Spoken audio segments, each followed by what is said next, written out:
Bonjour à tous, une nouvelle vidéo aujourd'hui pour vous présenter ma vision des choses qui se passent aujourd'hui en Angleterre. Sachant que, comme vous le savez tous, il y a des émeutes, des contre-émeutes, tout un tas d'événements qui ont lieu là-bas. Et je pense personnellement que l'Angleterre est en train de payer sa victoire de 1945, tout simplement.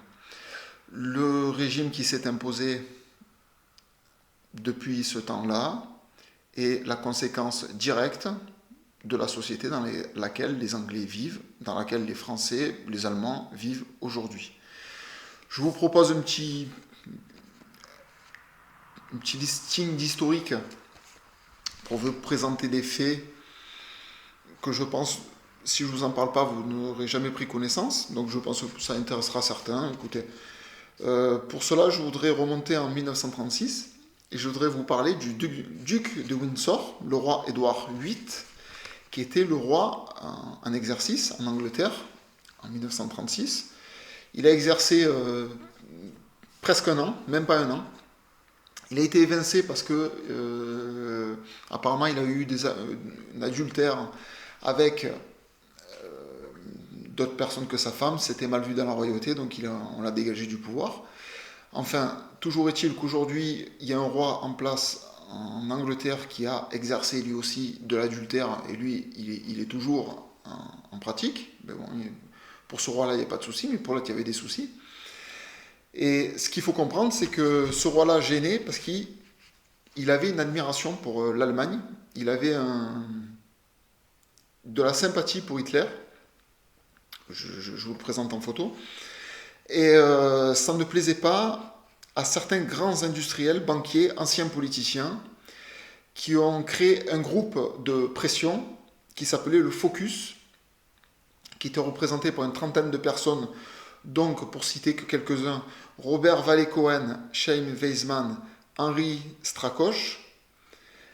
Ces gens-là ont tout fait pour dégager le roi, qui n'a pas duré longtemps, et ont propulsé en avant Winston Churchill, qui a quitté son cabinet de journaliste Stanley Baldwin pour devenir membre du Parlement de 1929 à 1939. Il a eu un discours anti-allemand à partir de 1936. Il a été financé et, comme vous le savez, en 1940, il est devenu Premier ministre. Et l'Angleterre, depuis ce moment-là, a une position systématique de guerre contre l'Allemagne, sachant que Roosevelt leur viendrait en aide tôt ou tard. Les États-Unis leur viendraient en aide et que la guerre serait obligatoirement gagnée. Ils n'ont pas eu besoin des États-Unis pour gagner la guerre parce que la Russie l'a fait à elle toute seule. La guerre était perdue de toute façon, mais au débarquement, la guerre était déjà perdue pour l'Allemagne. Et ce qui s'est passé, c'est que trois régimes se sont affrontés et plus précisément, deux régimes se sont alliés contre un troisième. Le régime capitalisme, consommation, consumérisme s'est allié avec les communistes afin d'éliminer toute forme de nationalisme en Europe et dans le monde. L'Allemagne avec le national-socialisme, l'Italie avec le fascisme et le Japon avec le royalisme. Trois formes de nationalisme différents qui ont été détruits, complètement éliminés de la surface de la Terre, avec un partage entre le communisme, par la suite, à l'Est, la moitié de l'Europe de l'Est par le communisme, la moitié de l'Europe de l'Ouest, Angleterre, Allemagne, Italie, France, c'était capitaliste. Par la suite, l'évolution a été par rapport à ce principe de capitalisme, c'est-à-dire les droits de l'homme, la consommation, et plus aucune référence à l'identité. Si vous préférez, l'identité a été détruite en 1945. Un pays qui revendique sa souveraineté par rapport à l'identité, ben, si vous voulez votre souveraineté par rapport à l'identité, il ne fallait pas partir du capitalisme. C'était pas du tout leur modèle de régime. Le modèle de ce régime, c'est que l'argent régit tout. Et ça remonte bien avant la guerre. C'était même en France, il y avait déjà, après la Révolution française, il y avait déjà le capitalisme qui était en train de s'installer. C'est quelque chose qui date depuis très longtemps. Donc il y a eu un sursaut du nationalisme qui a été détruit, et depuis il n'y a plus aucun nationalisme, il n'y a plus que le règne de l'argent, le règne du capitalisme. Donc pour revenir aux Anglais, et en même temps je fais référence à l'Allemagne, à la France, à tous les pays qui souffrent de ça aujourd'hui, quand vous voyez ces Anglais qui sortent dans la rue, qui revendiquent que c'est leur terre, c'est chez eux, et ils ne veulent pas se faire bouffer, je reprends leurs propos, qui ne veulent pas se faire manger par des peuples étrangers ou des choses comme ça, ben c'est absolument pas viable parce que ça ne fait pas partie de ce régime. Ce régime ne comprend pas ces propos-là. Ce régime n'a pas de référence par rapport à ces choses-là. Tout le monde est humain, tout le monde peut vivre ensemble, quelle que soit l'origine, quel que soit... Enfin, c'est un régime qui est basé pour un système. Comme le bolchevisme avait un système, le bolchevisme s'est effondré en 91 parce que ce n'était pas viable, ça ne pouvait pas tenir, donc automatiquement ça a fini par s'user et c'était terminé. Mais le capitalisme avait encore du temps devant lui, surtout parce qu'aujourd'hui, qu'est-ce qui se passe? La planche à billets, vous vous apercevez que, en fait, même s'il y a des problèmes, on arrive toujours à alimenter le système et toujours à continuer à aller de l'avant.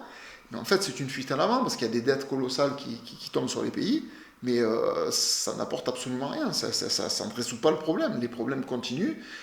Ça accentue l'immigration parce que les peuples étrangers pensent que la vie est meilleure dans nos contrées. Ça accentue, on va dire, le nationalisme, les formes de racisme. Alors, le racisme agressif, le racisme qui est dénoncé par les médias. Mais ça. Enfin, il ne parle jamais, c'est ça qui me tique, de l'autre forme de racisme qui est plus noble, qui est l'amour de quelque chose. L'amour de son identité, c'est du racisme. Il n'y a aucune haine à la base dans cet amour, c'est que de l'amour. Mais on focalise, étant donné qu'il y a de l'amour, s'il y a de l'amour, il peut y avoir de la haine. Donc on focalise sur la haine.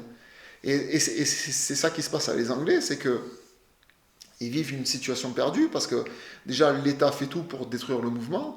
De toute façon, ça va baisser, de toute façon, doucement, et ça va finir par s'arrêter. Et le monde d'avant va revenir, même qu'ils ont cassé des vitres, ils ont cassé des voitures, je ne sais pas trop ce qui s'est passé. Quand vous voyez les contre-manifestations, que vous voyez les gens manifester dans la rue, réfugiés, welcome. Mais là, ça vous dit, c'est grande porte ouverte. Vous imaginez, vous envoyez ça en Afrique, les gens en Afrique voient ça. Mais alors là, ça va encore augmenter. Alors, réfugiés welcome, jusqu'au jour où il y aura un raz-de-marée de population qui vont venir de l'étranger. Et là, même les industriels sont obligés de faire quelque chose, parce que ça va leur coûter. En fait, dès qu'on touche à l'argent, ils prennent des mesures. Donc aujourd'hui, cette société-là, ce modèle-là, c'est favorable à l'argent, c'est favorable au gain d'argent, donc il n'y a pas de souci. Mais le jour où ça va coûter, le jour où ça va engendrer des pertes d'argent, ben là, ils changeront de régime. Même s'il faut demain revenir à une forme de nationalisme, parce que c'est ce qui est le plus rentable, je vous promets, c'est ce que ces gens-là feront. Donc, nous sommes dans une société dont l'identité ne peut plus se manifester, n'a plus le droit d'exister. Alors, on le revendique parce que c'est quelque chose d'instinctif, c'est quelque chose qui est en nous. Dès que nous avons une identité, nous le ressentons, nous l'exprimons, nous voulons la protéger. Donc pour moi, la situation va se dégrader, va continuer à s'affaisser parce que ça ne peut pas. C'est pas un modèle de société qui est viable à mes yeux, donc ça va continuer à s'effondrer, ça va continuer à descendre. À quel point, enfin, tant que il y a des biens de consommation, tant qu'on peut aller au supermarché, tant qu'on peut faire l'essence, il n'y a pas de souci. Mais le jour où ça va commencer à devenir vraiment critique, ben, les tensions seront plus importantes. Peut-être que les peuples européens seront capables d'en arriver à des atrocités comme ils se sont passés pendant la Révolution française. Je veux dire, aujourd'hui, il y a des émeutes dans la rue, mais les émeutes, elles sont gentilles. Et c'est pas ça qui va changer quoi que ce soit. Les seules choses qui ont changé vraiment les pouvoirs en place, bah, ce sont vous voyez ce qui s'est passé pendant la Révolution française, et vous comprendrez. Vous voyez à quoi ont servi les fourches.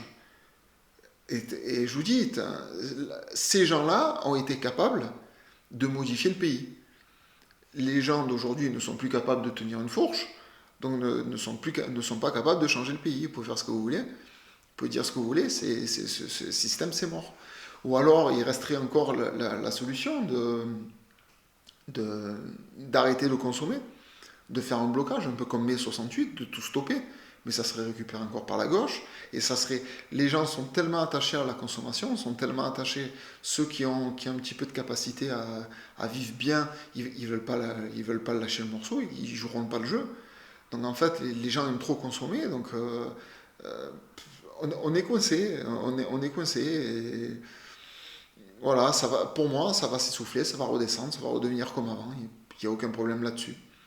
Et c'est terrible parce que ça fait bien comprendre que, vous savez, moi j'ai un chat de compagnie à la maison et je le prends pour exemple, je prends le chat de compagnie et je prends par exemple un lynx. Alors vous voyez le chat de compagnie, moi il est à la maison, il a ses croquettes, il a tout, il a une vie de rêve. Il a son petit panier, il fait chaud toute l'année, c'est chauffé, il est à l'intérieur, il est à l'abri, il est protégé, tout va bien, il est super bien, mais en même temps il est esclave. Je suis son maître. Et par contre, le lynx, vous pouvez faire ce que vous voulez, vous pouvez lui apporter des croquettes, à part vous sauter dessus, il ne fera rien du tout. Et le lynx, par contre, il a la liberté, il fait ce qu'il veut, il va à droite, il va à gauche, il monte aux arbres, il court sur les rochers, il fait ce qu'il veut. Alors, il n'a pas la sécurité, il n'a pas la qualité de vie du chat de compagnie, mais le lynx, par contre, lui, il a une vie beaucoup plus noble, beaucoup plus belle, beaucoup plus juste, je trouve. C'est mon point de vue. Je trouve que l'animal sauvage, lui, il mène la vie qu'il a envie de mener, il mène une vie vraiment vivante, alors que l'animal de compagnie est sous servitude. Et c'est exactement ce qui se passe avec les humains. Les humains sont sous servitude, on leur a donné tout un tas de choses accessoires de la vie qui embourgeoisent le quotidien de chacun. Mais en même temps, nous sommes esclaves d'un système et nous sommes dépendants de ce système. Nous ne sommes plus capables de prendre nos propres décisions, de faire nos propres choix. Moi, j'ai essayé de me détourner de ça, j'ai fait des choix personnels, je suis sorti de ça. Voilà, c'est dur, c'est sûr que ça vous met en danger. Mais pour moi, la liberté était plus importante que la servitude. Donc, c'est ce qui m'a poussé à aller de l'avant. Mais combien en France sont capables de faire ce genre de gestes, avoir ce genre de comportement? Je sais pas. Les gens préfèrent être des chats d'appartement que des lynx sauvages qui vivent leur vie dans la nature. C'est comme ça. Alors, le jour où les régimes s'effondreront, le jour où la vie du chat de compagnie deviendra de plus en plus difficile, peut-être qu'à ce moment-là, ils se diront, écoute, l'effort n'est pas si énorme que ça pour redevenir des chats sauvages, ben redevenons des chats sauvages. Mais tant que c'est pas le cas, rien ne se passera. Il se passera absolument rien dans ce pays, que ce soit l'Angleterre, la France, il se passera rien du tout. Voilà, c'est un truc un peu défaitiste, mais c'est un constat des gens. Si demain je verrai les gens qui bougent, je verrai les gens capables de tout, prêts à sacrifier leur vie pour un avenir meilleur. Mais alors là, je veux dire, là les gars, on tient quelque chose, mais c'est pas le cas. Donc voilà, aussi impressionnant que ça puisse être, ce qui se passe en Angleterre, eh ben ça va retomber, et la vie va reprendre son cours, jusqu'à ce qu'il y ait un vrai drame qui va s'abattre sur les peuples, et que là peut-être les choses bougeront, mais pour l'instant je vois pas plus de choses que ça. Voilà, bon, c'était mon point de vue sur ce sujet. Je vous remercie de votre soutien, de m'avoir regardé, des gens qui me mettent en suivi, qui se sont abonnés, qui s'abonneront par la suite. N'oubliez pas que votre aide est précieuse et que ceux qui sont les plus généreux peuvent m'aider par un don. Ça m'aidera dans ma vie à continuer à faire ce type de vidéo. Et sur ce, je vous souhaite à très bientôt pour une prochaine vidéo. Au revoir.